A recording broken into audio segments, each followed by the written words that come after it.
Hello student, I am Poonam and welcome you to my channel. तो चलिए मैं आपके लिए फिर से एक नया पेपर लेकर के आई हूँ जो हमारा RSSB लाइब्रेरियन एग्ज़ाम का 2016 का पेपर है। तो जैसे कि मैं आपको कराती हूँ प्रीवियस पेपर, तो आपके लिए आज एक और नया पेपर है।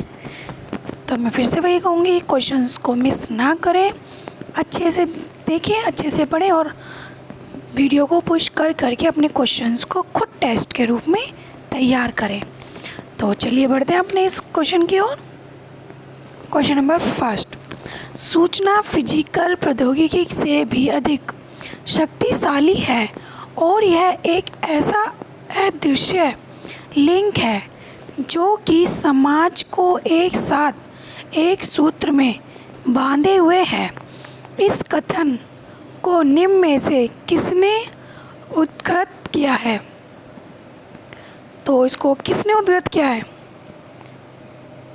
कि जो हमारा सूचना फिजिकल प्रौद्योगिकी से अधिक शक्तिशाली है, जो हम एक सूत्र में बांधे हुए हैं, इसे किसने उद्धृत किया है?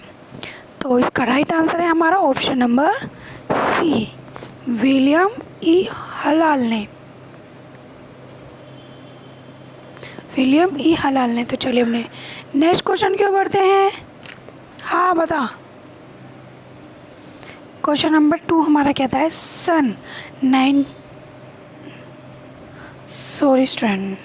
रंगनाथन ने बनारस में आयोजित प्रथम अखिल भारतीय शैक्षिक सम्मेलन में एक मॉडल सार्वजनिक पुस्तकालय अधिनियम निम्न में से किस वर्ष प्रस्तुत किया था?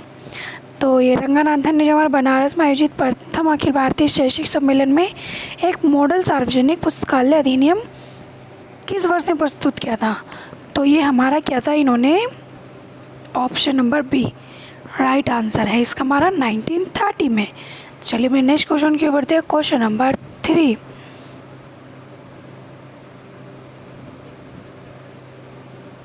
हमारा क्वेश्चन नंबर 3 कहता है राजकीय हरिश्चंद्र सार्वजनिक जिला पुस्तकालय, राजकीय सुमेर सार्वजनिक मॉडल पुस्तकालय मंडल पुस्तकालय, राजकीय सरस्वती मंडल पुस्तकालय और राजकीय महाराजा सार्वजनिक मंडल पुस्तकालय को यह जहाँ स्थित है उनके निम्न में से सही क्रम चुनें। तो ये जितने भी हमारे राजकीय पुस्तकालय मंडल हैं, इन्हें हमें एक रो में स्थित करना है। तो चलिए हम चलते हैं अपने आंसर की ओर बढ़ते हैं। इसके क्वेश्चन बहुत बड़े बड़े हैं। पहले मैं सोची थी आपको 10 कराऊं, बट नहीं, फिर आगे भी हमें और पेपर्स करने हैं, इसलिए मैंने ये पूरे 25 की सीरीज़ तैयार की है। तो चलिए इसका राइट आंसर बताती हूँ मैं आपको। इसका राइट आंसर है हमारा ऑप्शन नंबर सी। ये हमारी सीरीज़ है Jhalwara, Jodhpur, Udaipur and Jaipur. Option number C, मैं आपको वैसे बता दी, ऑप्शन नंबर हमारा सी है, सी, झालवाड़ा, जोधपुर, उदयपुर, जयपुर। ओके स्टूडेंट, तो चलिए अपने नेक्स्ट क्वेश्चन की बढ़ते हैं। क्वेश्चन नंबर 4, देश में किस पंचवर्षीय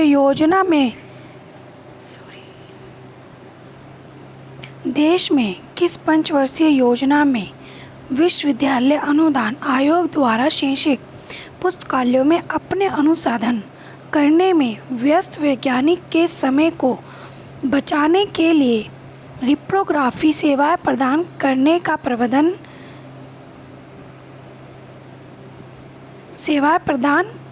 प्रावधान किया गया है?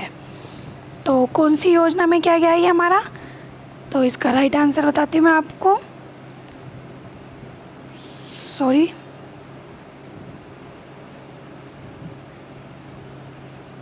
इसका राइट आंसर है हमारा स्टूडेंट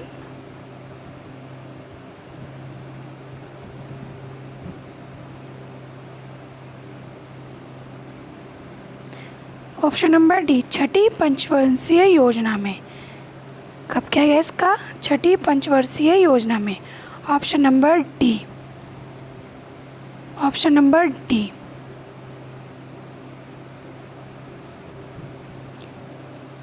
छठी पंचवर्षीय योजना में इसका प्रावधान किया गया है। तो चलिए अपने नेक्स्ट क्वेश्चन की ओर बढ़ते हैं। Question number 5। क्वेश्चन नंबर 5, किस आयोग ने यह सिफारिश की कि विश्वविद्यालय का लाइब्रेरियन किसी भी मामले में एक प्रोफेसर से कम नहीं है, उसे प्रोफेसर की तरह रैंक, स्केल, पद तथा सेवा आदि दी जानी चाहिए? तो ये किसने कहा था? इसका राइट आंसर है हमारा ऑप्शन नंबर ए, सैंडलर आयोग। 1970 में सैंडलर आयोग ने कहा था। ओके, चलिए अपने नेक्स्ट क्वेश्चन की ओर बढ़ते हैं। Question number 6। क्वेश्चन नंबर 6 कहता है हमारा INB का अभिप्राय है। INB का अभिप्राय है हमारा, इसकी फुल फॉर्म हमारी है option number C, Indian National Bibliography. Okay, तो चलिए अपने नेक्स्ट क्वेश्चन की ओर बढ़ते हैं। Question number 7। इसके जो क्वेश्चन है बहुत लंबे लंबे हैं, बट टेंशन नहीं लेनी, सबको अच्छे से पढ़ना है, ध्यान में रखना है। तो क्वेश्चन नंबर 7, 1900 में बगीचा पुस्तकालय गार्डनर लाइब्रेरी जयपुर को निम्न में से किसके द्वारा स्थापित किया गया था? जो ये जयपुर में गार्डनर लाइब्रेरी प्रस्तुत की गई थी 1900 के दशक में, वो किसके द्वारा की गई थी? तो 1900 में किसके द्वारा की गई थी? ये की गई थी हमारी option number B, Rai Bahadur Ishan के द्वारा। किसके द्वारा की गई थी? राय बहादुर ईशान के द्वारा। चलिए अपने नेक्स्ट क्वेश्चन की ओर बढ़ते हैं। क्वेश्चन नंबर 8, उस लाइब्रेरियन का नाम बताइए जो निःशुल्क रूप से पुस्तकों को एक दरवाजे से दूसरे दरवाजे तक दस्ती पुस्तक सेवा प्रदान करने के लिए प्रसिद्ध थे और इस कार्य को पुस्तकों का इंतजाम अपने निजी संसाधनों से हासिल करते थे। तो उनका नाम है हमारा मास्टर मोतीलाल संघवी। ओके, तो चलिए अपने नेक्स्ट क्वेश्चन की ओर बढ़ते हैं। Question number 9। क्वेश्चन नंबर 9 कहता है हमारा पुस्तकालय विज्ञान के 5वें पंचसूत्र के अनुसार पुस्तकालय एक वर्धनशील डैश है। तो ये क्या है? तो ये हमारा है एक ऑप्शन नंबर ए, ऑर्गेनाइज्म जीव। ओके, तो चलिए अपने नेक्स्ट क्वेश्चन की बढ़ते हैं। क्वेश्चन नंबर 10, भारतीय लाइब्रेरी संघ ILA द्वारा जारी ILA बुलेटिन, जिसका प्रकाशन journal of Indian library association के रूप में किया जाता है, की आवृत्ति निर्दिष्ट कीजिए। तो इसका ये हमारा आंसर है ऑप्शन नंबर बी, त्रैमासिक में। कब किया जाता है हमारा ये? त्रैमासिक में। चलिए अपने नेक्स्ट क्वेश्चन की ओर बढ़ते हैं। क्वेश्चन नंबर हमारा है 11, ग्रंथना एक अधिकारी सरकारी प्रकाशन डैश है। तो इसका राइट आंसर है हमारा ग्रंथना क्या है? हमारी एक अधिकारी सरकारी प्रकाशन डैश है। तो इसका राइट आंसर है हमारा ऑप्शन नंबर डी, राजा राम मोहन राय पुस्तकालय प्रतिष्ठान कोलकाता। राजा राम मोहन राय पुस्तकालय प्रतिष्ठान कोलकाता, ऑप्शन नंबर डी इसका क्या है राइट आंसर है। तो चलिए अपने नेक्स्ट क्वेश्चन की ओर बढ़ते हैं। क्वेश्चन नंबर 12, राजस्थान सार्वजनिक पुस्तकालय अधिनियम विधेयक राजस्थान सरकार द्वारा किस वर्ष में पारित किया गया? तो 21 वर्ष में पारित किया गया था। तो इसका राइट आंसर है हमारा 2006 में, ऑप्शन नंबर सी 2006 में। तो चलिए मैं नेक्स्ट क्वेश्चन की बढ़ते हैं। क्वेश्चन नंबर 13, हमारा क्वेश्चन नंबर 13 कहता है पुस्तकालय उपकर किससे संबंधित है? ये जो हमारा पुस्तकालय उपकर है किससे संबंधित है? तो ये हमारा संबंधित है ऑप्शन नंबर ए सार्वजनिक पुस्तकालय से। किससे संबंधित है? सार्वजनिक पुस्तकालय से। चलिए नेक्स्ट क्वेश्चन के बढ़ते हैं। क्वेश्चन नंबर 14, क्वेश्चन नंबर 14 कहता है हमारा पुस्तकालय समिति निम्न में से किसका अंग है? किसका अंग है हमारा ये पुस्तकालय समिति? इसका राइट आंसर हमारा ऑप्शन नंबर डी पुस्तकालय शासन library governance. Okay, option number D हमारा इसका ऑप्शन नंबर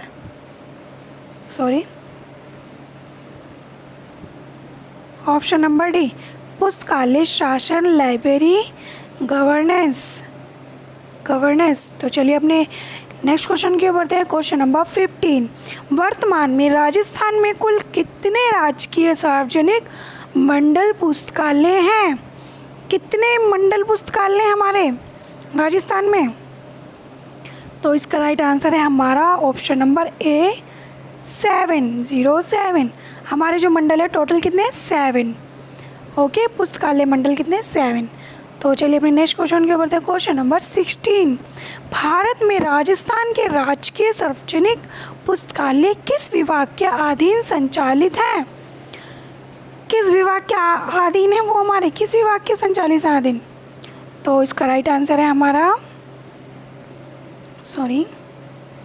इसका राइट आंसर है हमारा ऑप्शन नंबर सी भाषा एवं पुस्तकालय विभाग। ओके, तो चलिए अपने नेक्स्ट क्वेश्चन की ओर बढ़ते हैं। क्वेश्चन नंबर 17,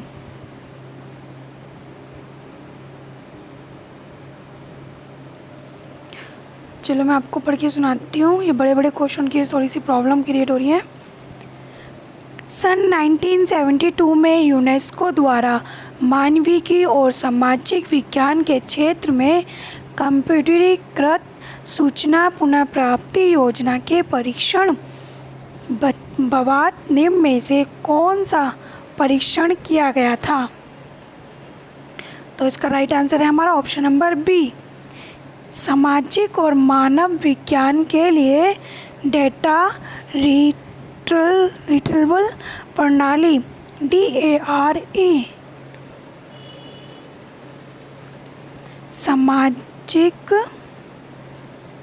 सामाजिक और मानव विज्ञान के लिए डेटा रिट्रीवल प्रणाली DARE का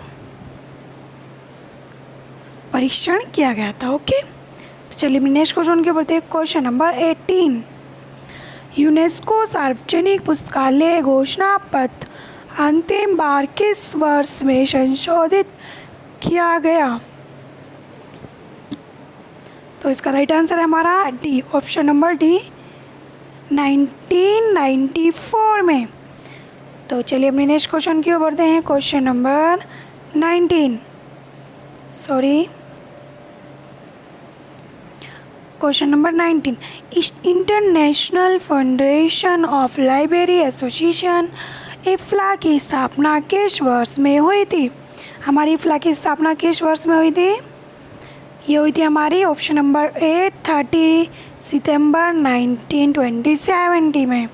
चलिए तो अपने नेक्स्ट क्वेश्चन की ओर बढ़ते हैं। क्वेश्चन नंबर 20, एक ऐसा कार्यविधि जिससे विभिन्न पुस्तकालयों के कार्य को एक से अधिक कॉमन्स द्वारा साझा किया जाता है को किस विद्या के नाम से जाना जाता है? किस विद्या के नाम से जाना जाता है इसे जाना जाता है ऑप्शन नंबर बी संसाधन साझेदारी के नाम से जाना जाता है। चलिए अपने नेक्स्ट क्वेश्चन की ओर बढ़ते हैं। क्वेश्चन नंबर 21 कहता है दशमलव स्टूडेंट 20 एक ऐसा कार्यविधि 20 तो करवा दिया। अच्छा 20 हो गया। हाँ 21 सॉरी दशमलव वर्गीकरण पद्धति का एक प्रथम संस्करण की आज्ञा से प्रकाशित हुआ है। तो ये हमारा किससे प्रकाशित हुआ है? Option number D, a classification and subject index for cataloguing and arranging the box and pamphlets of a library. Okay student, तो ये हमारा ऑप्शन नंबर डी है। आप इसे चेक कर लीजिए। तो चलिए अपने क्वेश्चन नंबर 22 की ओर बढ़ते हैं। 22 कहता है हमारा दशमलव वर्गीकरण पद्धति के प्रथम संस्करण में कुल कितने पृष्ठ थे? बताइए। जो हमारा दशमलव वर्गीकरण पद्धति है इसके प्रथम संस्करण में कितने पृष्ठ थे? तो इसका राइट आंसर है हमारा ऑप्शन नंबर सी 44। कितने पृष्ठ थे? 44। चलिए अपने नेक्स्ट क्वेश्चन की ओर बढ़ते हैं। क्वेश्चन नंबर 23 दशमलव वर्गीकरण पद्धति का वह कौन सा संस्करण जिसकी आख्या में डीवीडी का नाम सही था अपितु उसे मुख्य पृष्ठ पीछे लिखा गया था? तो इसका राइट आंसर है हमारा प्रथम संस्करण, ऑप्शन नंबर ए प्रथम संस्करण। तो चलिए अपने नेक्स्ट क्वेश्चन की ओर बढ़ते हैं। क्वेश्चन नंबर 24 द्विबिंदु वर्गीकरण पद्धति निम्न में से किससे संबंधित है? तो ये जो हमारी द्विबिंदु वर्गीकरण पद्धति है ये निम्न में से किससे संबंधित है? तो ये इसका आंसर है हमारा ऑप्शन नंबर डी निबंधी फेस्टेड। ओके, तो चलिए अपने नेक्स्ट क्वेश्चन की ओर बढ़ते हैं और जो कि आज का हमारी सीरीज का लास्ट क्वेश्चन है 25 द्विबिंदु वर्गीकरण पद्धति में द्विबिंदु निम्न में से किसका प्रतिनिधित्व करता है? किसका प्रतिनिधित्व करता है? ये करता है हमारा ऑप्शन नंबर डी नवीन शून्य का। किसका करता है? नवीन शून्य का। तो चलिए स्टूडेंट आज की वीडियो मेरी यहीं समाप्त होती है और अब आपसे मिलती हूँ मैं अपनी नेक्स्ट वीडियो के साथ में जिसमें भी मैं आपको 25 क्वेश्चन लेके आऊँगी। ओके, धन्यवाद एंड नमस्कार। सेफ रहिए, घर में रहिए।